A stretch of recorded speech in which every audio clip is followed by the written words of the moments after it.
राजगढ़ का राजा बहुत ही चालाक और होशियार था। उसने अपने हर एक महल को बड़े ही सुंदर और भव्यपूर्ण बनवाया था। उसने राजगढ़ में भी एक बहुत ही सुंदर महल बनवाया था, लेकिन वह बहुत परेशान था, यह सोचकर कि नए महल में ऐसी कौन सी आफत आ गई जो उस महल में रहने से सब डर रहे हैं।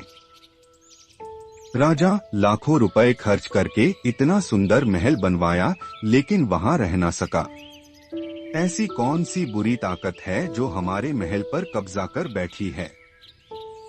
मंत्री जी, कुछ कीजिए। महाराज, आपके उस महल में परेशानी की वजह भूत ही है। राजा, क्या कर सकते हैं मंत्री? इतना खर्चा करके मैंने ऑनलाइन उस महल का डिजाइन मंगवाया था। अब ऐसे डिजाइन दोबारा नहीं मंगवा सकता। अब तो वह इंटीरियर डिजाइनर भी अमेरिका शिफ्ट हो चुका है। मंत्री, उन भूतों को भगाने के लिए बड़े बड़े पंडित आए, ज्योतिषी आए, बड़े बड़े बाबा बैरागी आए, लेकिन कोई उनको उस महल से टस से मस भी न कर सका। कुछ समय बातचीत करने के बाद सबने विचार किया कि ज्योतिष और पंडित को बुलाया जाए। ज्योतिष, ये काल भैरव की भूतों की मंडली है, उसको कोई निकाल नहीं सकता। लेकिन दक्षिणा के लालच में कुछ पंडितों ने कहा, हम अपनी तंत्र मंत्र की शक्ति से भूतों को भगा सकते हैं। हम न्यू टेक्नोलॉजी इस्तेमाल करते हैं। पंडितों के कहे मुताबिक ढेर सारी हवन सामग्री और फल मंगवाए गए। पंडित लोग महल में गए और वहां भूत की कनेक्टिविटी को ढूंढने लगे।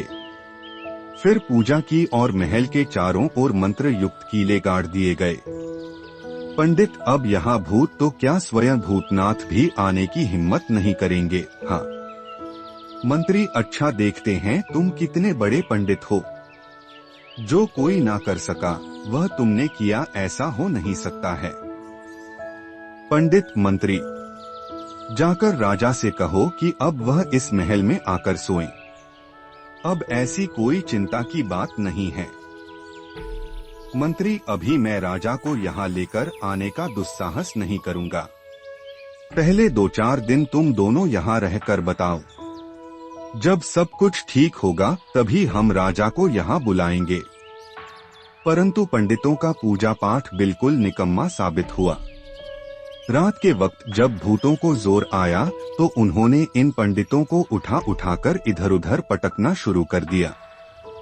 भूत, हाँ हाँ हाँ, चलो अब इन सब का नाटक खत्म, अब हमारी बारी है। चलो इनको यमराज के वाईफाई से कनेक्ट करते हैं। पंडित, अरे यह नहीं हो सकता, तुम लोगों को यहाँ नहीं होना चाहिए। चलो यहाँ से भागो, नहीं तो फोकट में इंटरटेनमेंट हो जाएगा। दोनों पंडित वहाँ से तेजी से भागने लगे। तभी एक भूत बोला, यह गया दलदल में, और उसके कहते ही पहला पंडित दलदल में जा गिरा। पंडित, भूत भाई, मेरी ओला बुक कर दो, मैं अभी निकल जाऊंगा। भूत, अरे नहीं पंडित जी, मैं आपको उबर से भेजता हूँ। दूसरा भूत, इसका तो सिर ही फोड़ दूंगा।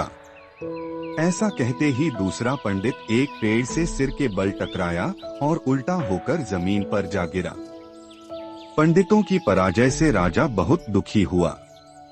उसने दूसरे दिन चारों ओर ढिंढोरा पिटवा दिया, जो मेरे महल से इन भूतों को निकाल देगा उसे मैं 5 लाख का इनाम दूंगा। इन रुपयों के लालच में इस बार बड़े बड़े मुल्ले भगत सयाने आए, लेकिन उनकी भी भूतों ने बुरी दुर्गति कर डाली और वह भी भाग खड़े हुए। परंतु राजा अभी भी अपनी जिद पर अड़ा हुआ था।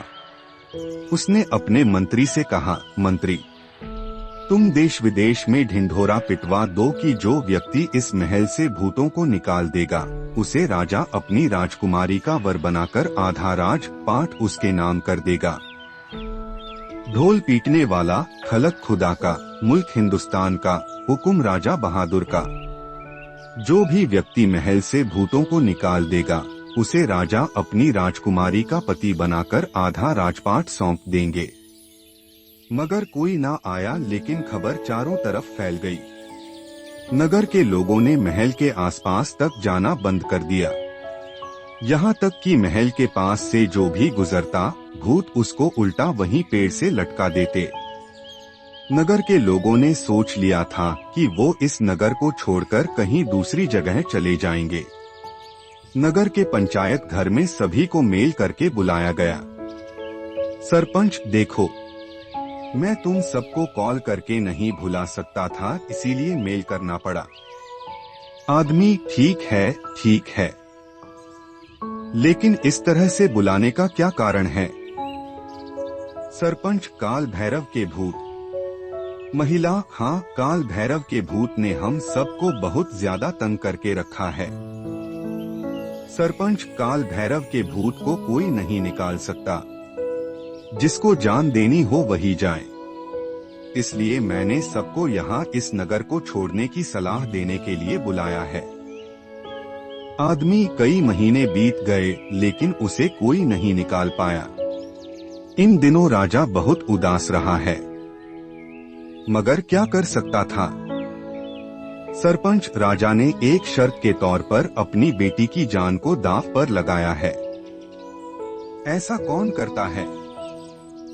बड़ी सहयोग की बात है कि पंचायत में राजा के मुंशी का बेटा भी पहुंच गया और नगर में ऐसी बात सुन उसे अपनी बुद्धि का सही जगह इस्तेमाल करने का भी मौका मिल गया।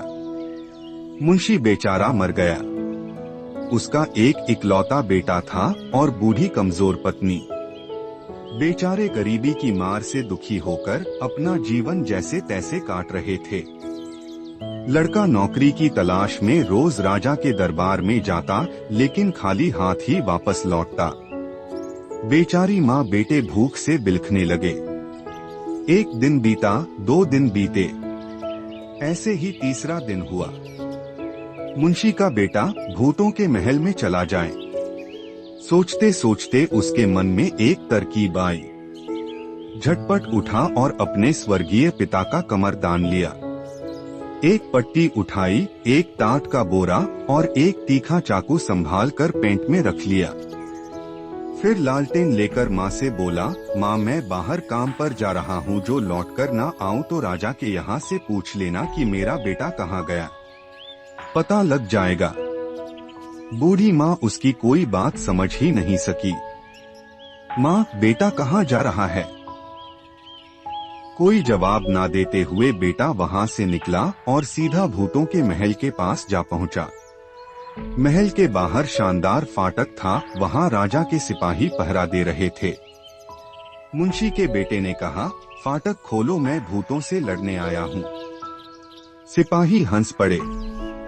सिपाही, पिद्दी जैसा लड़का भूतों से लड़ेगा?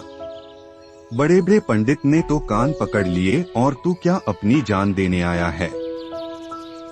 मुंशी का बेटा, वह लोग मंत्रों से लड़े, मैं बुद्धि से लड़ लूंगा। तुम लोग फाटक नहीं खोलोगे तो मैं राजा से शिकायत कर दूंगा। डर के मारे दोनों सिपाहियों ने फाटक खोल दिया। सिपाही, ले जा मत। मुंशी का बेटा झट से महल में अंदर प्रवेश कर जाता है और वहाँ का वातावरण परखता है। तालाब के किनारे एक बुग्गी बंधी थी। उसी में अपनी सब चीजें रखकर महल की ओर बुग्गी को ले जाने लगा। महल में भूत काम वकाम करके शोर मचा रहे थे, लेकिन वह लड़का डरा नहीं। बिजली की गड़गड़ाहट तेज होने लगी। लड़का कहता है, काल भैरव ने मुझे यहाँ भेजा है और मैं तुम्हारी खबर लेने के लिए ही यहाँ आया हूँ। मैं मुंशी चित्रगुप्त की औलाद हूँ। लड़के की इस बात को सुनकर महल में सन्नाटा छा गया। तभी लड़का थोड़ा सा और आगे बढ़ता है और फिर से अपनी बात को दोहराता है। लड़का, मैं काल भैरव का दूत हूँ। उनके जितने भी भूत भागे हैं, वह सब मेरे सामने आएं और अपना नाम लिखवाएं। अगर नहीं लिखवाएंगे तो आधे पहर के अंदर वीरभद्र की टोली भूतों को आसमान में ही जला डालेगी। भूतों में खलबली मच गई। सभी भूत डरते कांपते बाहर आए। लड़का सबके नाम पूछने के लगा। वही खाते में नजर मारी और चाकू दिखाते हुए कहा, बैठो, तुम्हारी नाक काटेंगे। भूत डरकर गिड़गिड़ाने लगे। भूत, नहीं नहीं, तुम ऐसा न करना। अगर नाक कट गई तो हम लोगों की इज्जत नहीं रहेगी। हम लोग ऐसे कैसे यमलोक जा पाएंगे। मुंशी का बेटा, मुझसे कॉमेडी कर रहे हो, कॉमेडी कर रहे हो? हाँ। दूसरा भूत, चित्रगुप्त को लाइव पता चल जाता है। आजकल तो इंटरनेट का जमाना है। मुंशी का बेटा, काल भैरव की आज्ञा से तुम लोगों को सजा तो दी जाएगी, चाहे नाक कटवा लो या फिर आग में जलो। अपनी मंजूरी जल्दी बताओ। भूतों का मुखिया बोला, आप हमारी नाक ही काट लें और हमें जीने दें। मुंशी का बेटा, नाक कटवाओ और राजा के महल से 500 कोस दूर कहीं चले जाओ। अगर दोबारा वापस लौटकर आए तो इन्हीं नाकों के सहारे तुम्हें जलाया जाएगा। भूत बहुत डर गए थे, इसलिए आकर लड़के के बही खाते में अपना अपना नाम लिखवाते, नाक कटवाते और वहां से भाग जाते। मुंशी जी के बेटे ने सब भूतों की कटी नाक एक बोरे में भरी और सिल दिया और उसे तकिया बनाकर उसी बोरे पर अपना सिर रखकर सो गया। नाक कटे सभी भूत वहां से भाग गए और मुंशी जी का बेटा चैन से खर्राटे भरने लगा। सुबह होते ही सिपाही आए उस लड़के की लाश निकालने। पहला सिपाही, यह तो लगता है मर गया है। दूसरा सिपाही आया बड़ा भूत भगाने, लगता है खुद ही भूत बन गया है। चलो चलकर राजा को खबर करते हैं इसकी। दूसरा सिपाही, पर लड़का तो नाक की बोरी पर सिर रखकर खर्राटे भर रहा है। तभी लड़का हंसता हुआ बोला, भूत है ही कहाँ जो मुझे मारते। भूत तो मेरे बोरे में बंद है। जाओ, राजा को जाकर खबर करो कि राजा अब यहाँ आकर रहें और राजकुमारी से मेरा ब्याह करें। ऐसा ही हुआ।